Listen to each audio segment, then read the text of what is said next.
My name's Caroline Buckee. I'm a professor of epidemiology at the Harvard Chan School of Public Health.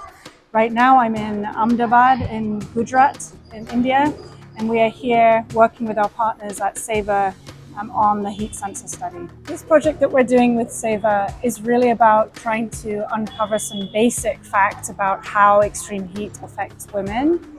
There's been a lot of research, but most of the research has been done on young men, and there's a real data gap in terms of the impact of extreme heat on the health of women.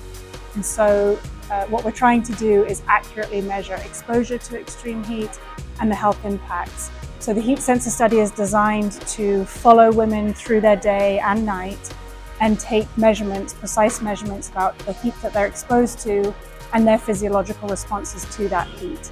So they're wearing Fitbits. We have sensors for heat and humidity in their homes, in their workplaces, and we're trying to understand the lived experience of extreme heat in working women in the informal sector in India. One of the reasons this is important is not only so that we can learn about the physiological impacts, but also so that we can help SAVOR as an organization come up with new strategies for adaptation and gather data that will help them distinguish between which interventions are actually working for them. So often when we think about climate adaptations, we measure efficacy in terms of how many degrees a particular intervention might reduce the temperature that they're exposed to. What we're trying to do is go beyond that and ask, okay, so you have an intervention like a cool roof that might reduce the temperature, but is it actually helping the woman sleep? Is it helping her work?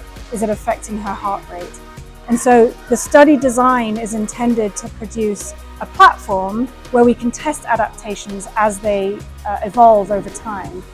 The reason this is important is because the women in the informal sector in India and around the world are facing increasing temperatures. And as climate change progresses, we expect that they will have more and more impacts of that on their health.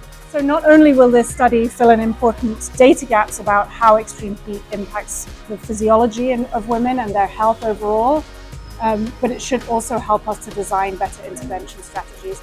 And there are very few organizations in the world that can implement a study of this scale and of this design.